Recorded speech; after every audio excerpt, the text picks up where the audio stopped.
Mis hermanos, Dios les bendiga.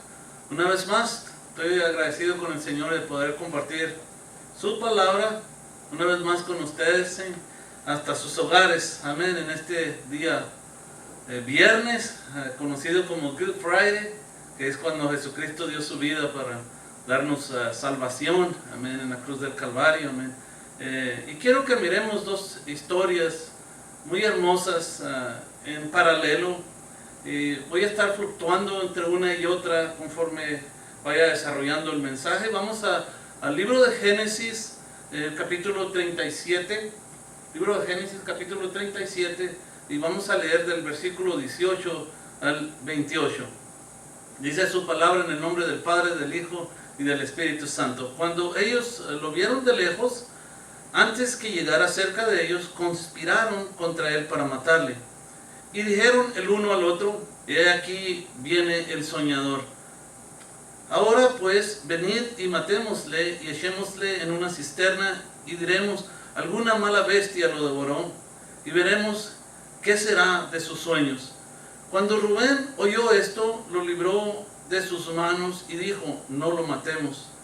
Y les dijo Rubén: no derraméis sangre, echadlo en esta cisterna que está en el desierto, y no pongáis mano en él, por librarlo así de sus manos, para hacerlo volver a su padre. Versículo 23. Sucedió pues que cuando llegó José a sus hermanos, ellos quitaron a José su túnica, la túnica de colores que tenía sobre sí, y le tomaron y le echaron en la cisterna. Pero la cisterna estaba vacía, no había en ella agua, y se sentaron a comer pan. Y alzando los ojos miraron, y he aquí una compañía de ismaelitas que venía de Galaad, y sus camellos traían aromas, bálsamo y mirra, e iban a llevarlo a Egipto. Entonces Judá dijo a sus hermanos: ¿qué provecho hay en que matemos a nuestro hermano y encubramos su muerte? Venid y vendámosle a los ismaelitas, y no sean nuestra mano sobre él, porque él es nuestro hermano, nuestra propia carne, y sus hermanos convinieron con él. Y cuando pasaban los madianitas, mercaderes, sacaron ellos a José de la cisterna, y le trajeron arriba, y le vendieron a los ismaelitas por 20 piezas de plata, y llevaron a José a Egipto. Vemos que en esta historia José fue odiado por sus hermanos. Tenían celo de él, de el soñador, como le decían. Él tenía una posición muy especial con su padre, la posición que ellos en sí querían, y para poderla obtener no vieron otra forma más que hacerlo a un lado, matándolo. Quiero que miremos también que Jesucristo fue odiado también de una forma muy similar. En Lucas capítulo 21, versículo 38, vemos también que dice: y todo el pueblo venía a él por la mañana para oírle en el templo, y los principales sacerdotes y los escribas buscaban cómo matarle, porque temían al pueblo. Este es el versículo 2. Se aterrorizaban de ver cuánta gente venía a Jesús. Entonces estos fariseos eran los líderes religiosos de aquellos tiempos, pero más bien eran lobos rapaces vestidos de ovejas. Los hermanos de José también cuidaban ovejas, al igual que estos religiosos. Se suponía que cuidaran y guiaran al pueblo de Israel.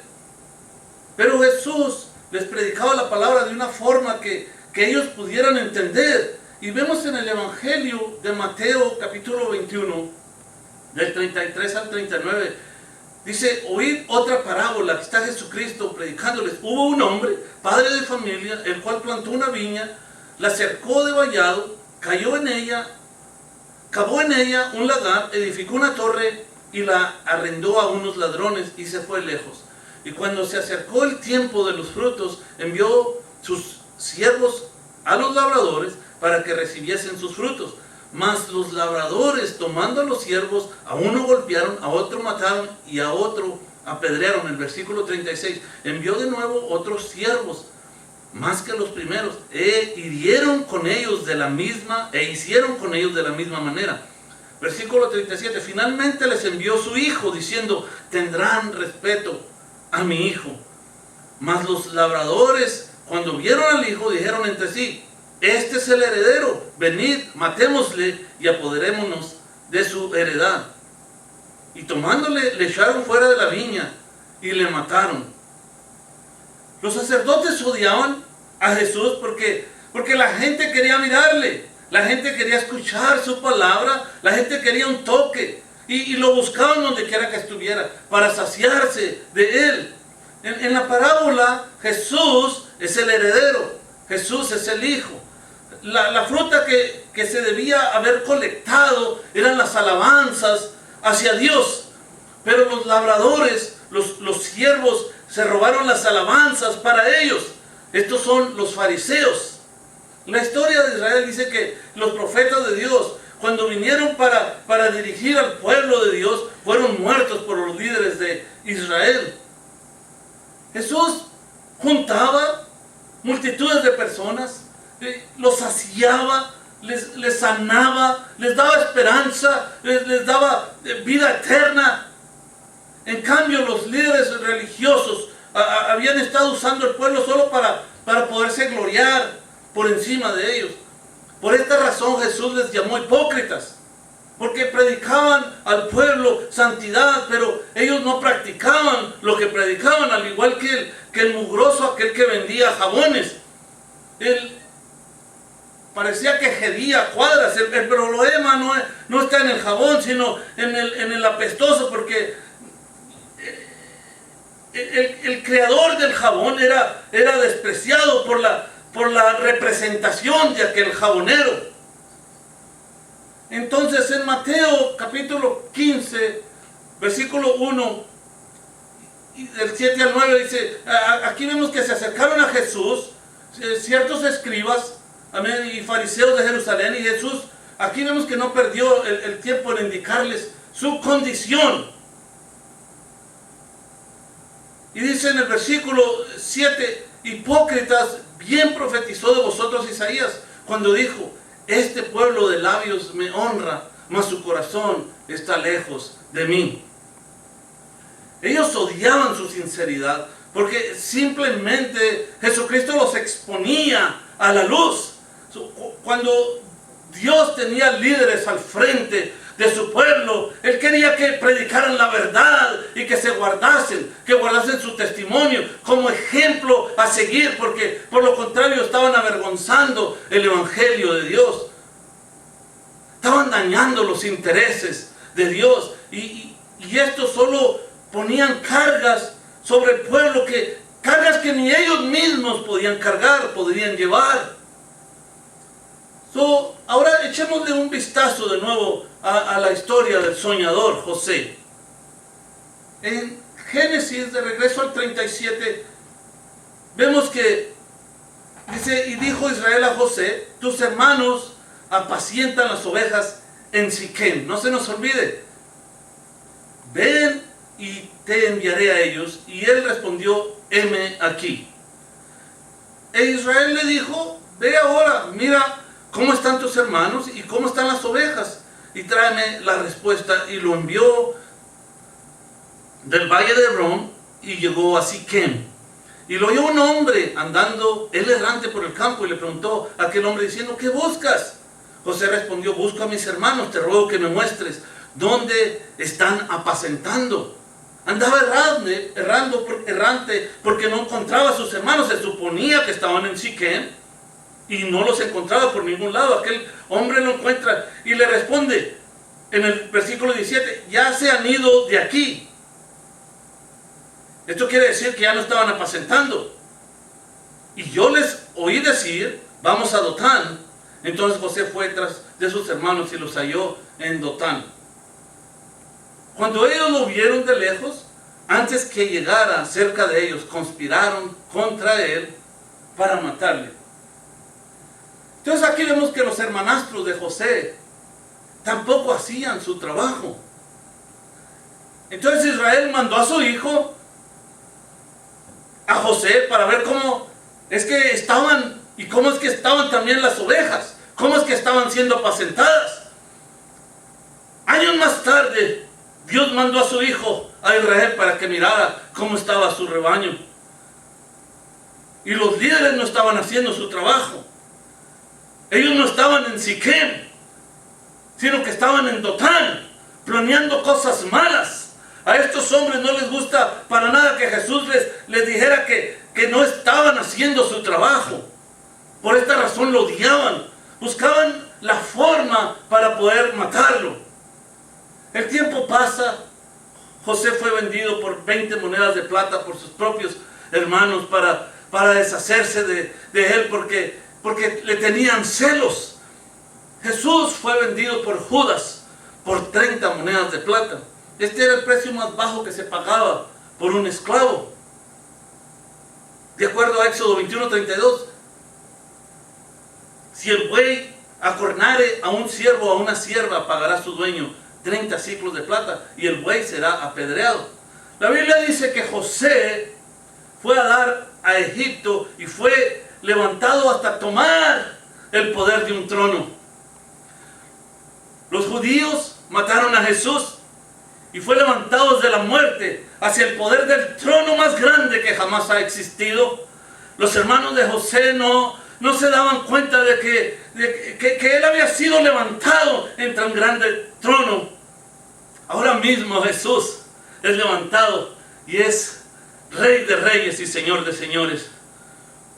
Israel todavía está ciego porque no lo puede mirar, no lo puede reconocer.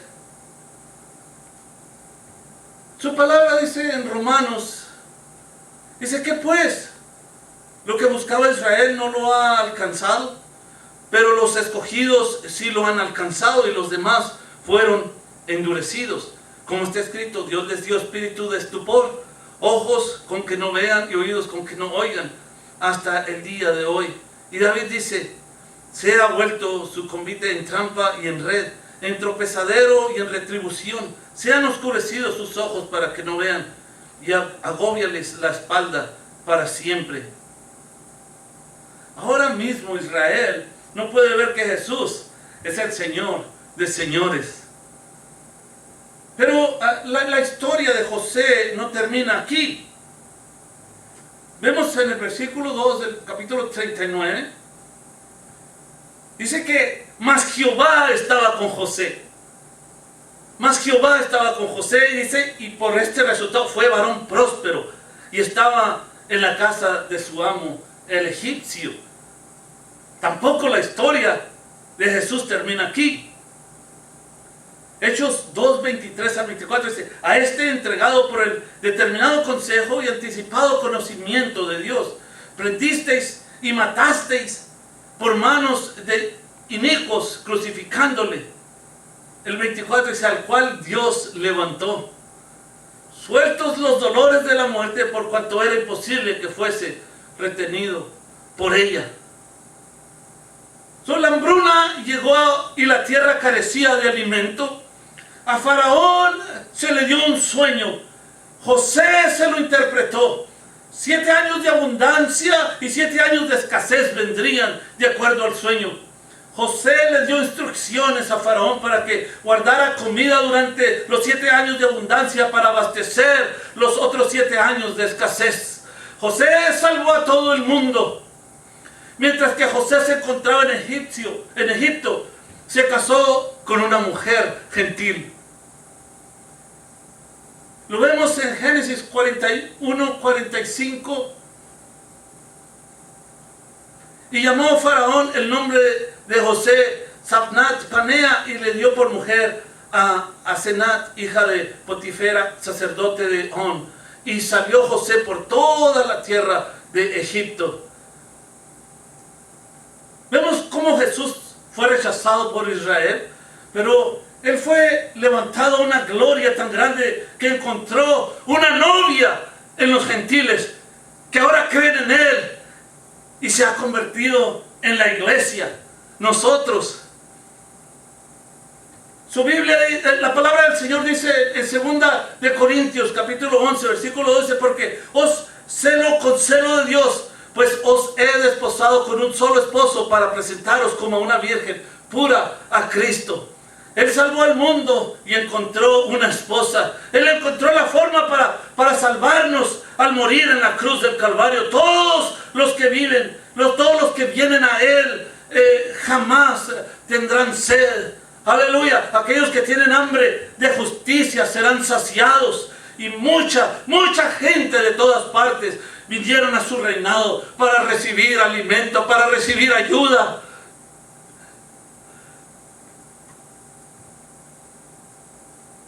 Cuando se sintió el hambre en toda la tierra de Egipto, este es el versículo 55, el pueblo clamó a Faraón por pan. Y dijo Faraón a todos los egipcios: id a José y haced lo que él os dijere. Haced lo que él os dijere. Juan capítulo 1, 14 al 16. Y aquel verbo fue hecho carne y habitó entre nosotros. Y vimos su gloria, gloria como del unigénito del Padre, lleno de gracia y de verdad. Juan dio testimonio de él y clamó diciendo: este es de quien yo decía: el que viene después de mí es antes de mí, porque era primero que yo, porque de su plenitud tomamos todos, y gracia sobre gracia. En respecto a esta crisis mundial, sabemos que lo peor todavía está por venir, pero la historia no terminará aquí, no terminará de esta forma. Dice su palabra en Filipenses 4:19, dice: mi Dios pues suplirá todo lo que os falta, conforme a sus riquezas en gloria en Cristo Jesús. La realidad la encontramos en el versículo 56-57 en Génesis capítulo 41. Y el hambre estaba por toda la extensión del país. Entonces abrió José todo granero donde había y vendía a los egipcios, porque había crecido el hambre en la tierra de Egipto. Y de toda la tierra venían a Egipto para comprar de José, porque por toda la tierra había crecido el hambre. Dios lo ordenó para bien. Ahora mismo no podemos reunirnos dentro de estas cuatro paredes, pero Dios lo ordenó para bien. No hay mejor forma de preparar la lluvia tardía, sino es a base de una grande hambre. Vemos en su palabra, en Hechos capítulo 17, versículo 24, el Dios que hizo el mundo y todas las cosas que en él hay, siendo Señor del cielo y de la tierra, no habita en templos hechos por manos humanas. Ahí mismo vemos en el versículo 26 al 27, dice: de una sangre ha hecho todo el linaje de los hombres, para que habiten sobre toda la faz de la tierra, y les ha prefijado el orden de los tiempos y los límites de su habitación, para que busquen a Dios y en alguna manera, palpando, puedan hallarle, aunque ciertamente no está lejos de cada uno de nosotros. No está lejos de cada uno de nosotros. Cuando por fin los hermanos se dieron cuenta quién era José, este les ayudó.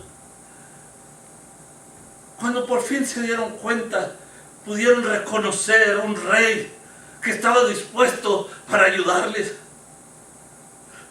Él mismo se reveló a ellos: yo soy José. Años más adelante, vemos en el versículo 15 del capítulo 50,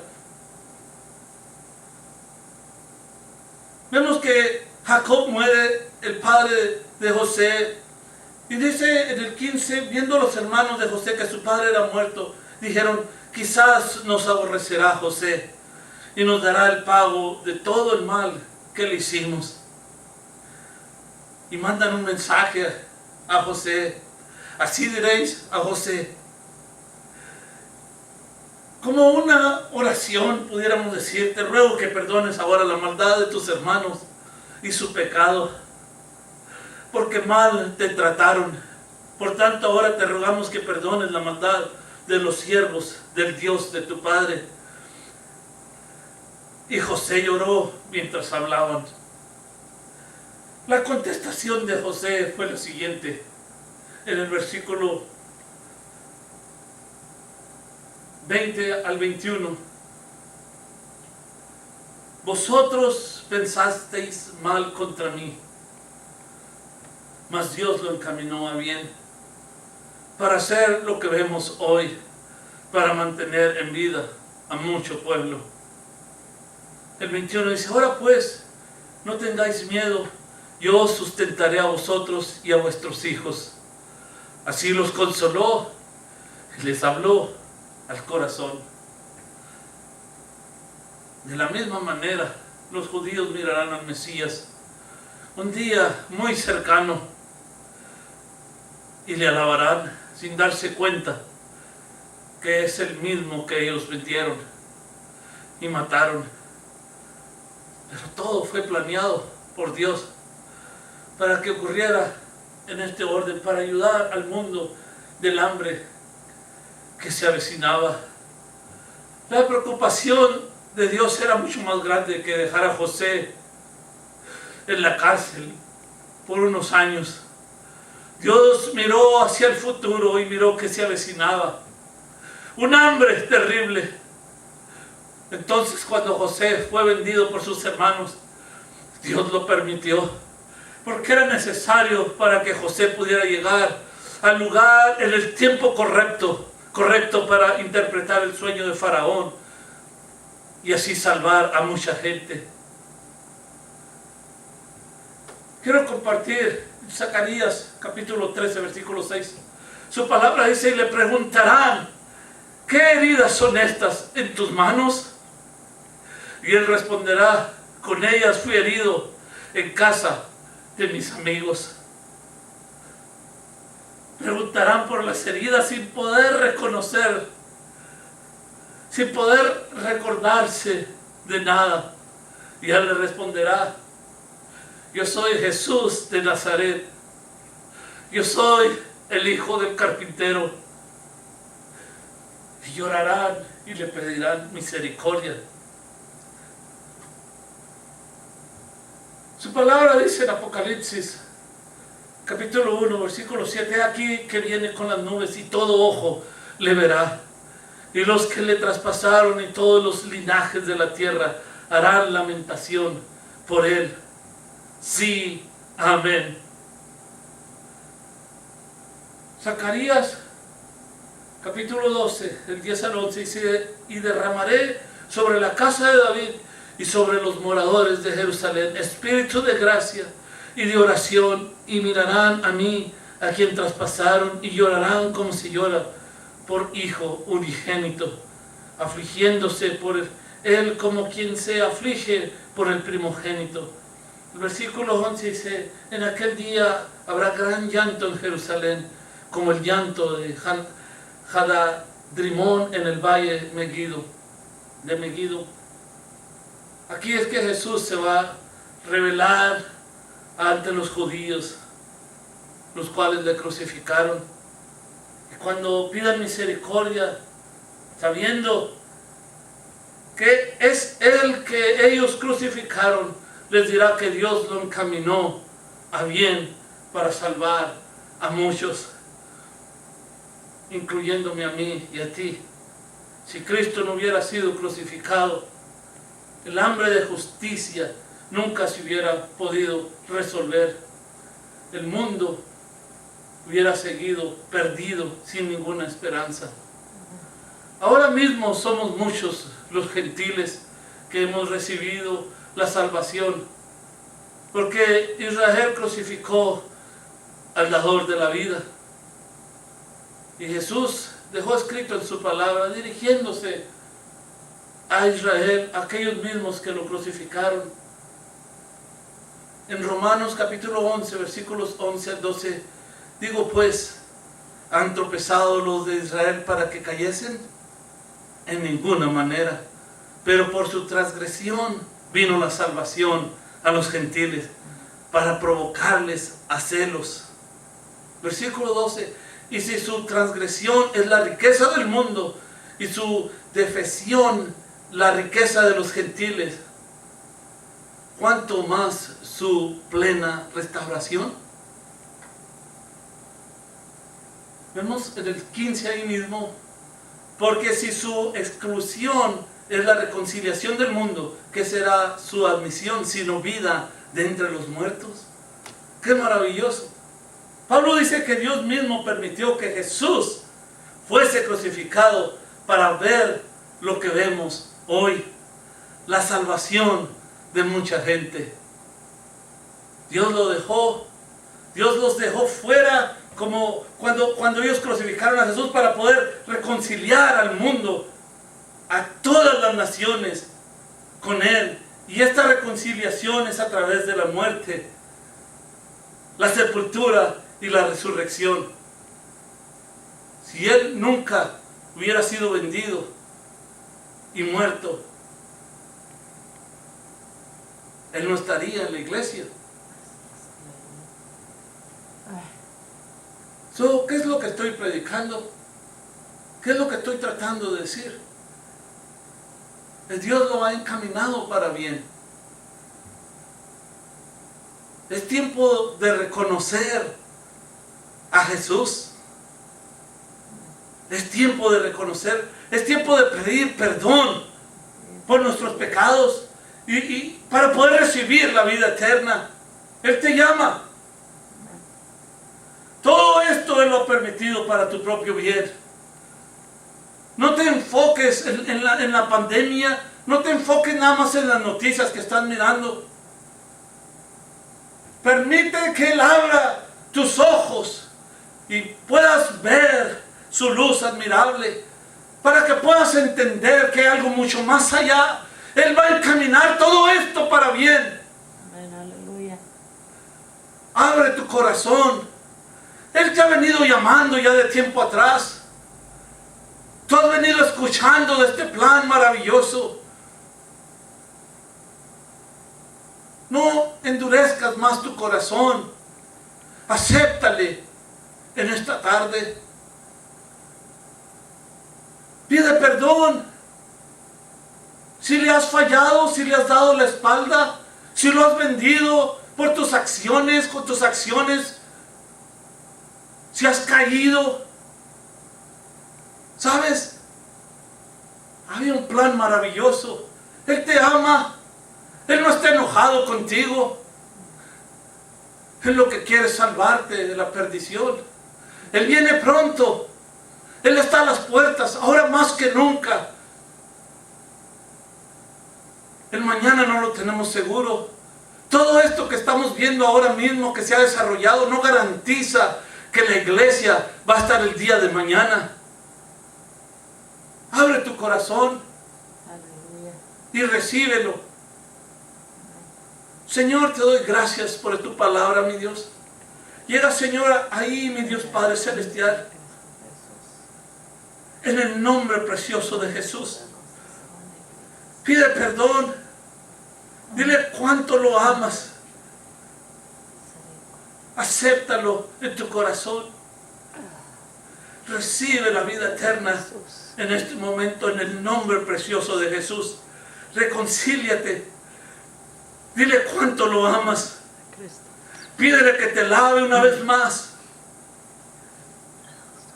En el nombre precioso de Jesús de Nazaret. Gracias te doy, Señor. Gracias te doy, mi Dios Padre Celestial. Escribe sus nombres en el libro de la vida. Llénalos de gozo, de paz. En el nombre precioso de Jesús. Te doy gracias. Amén y amén.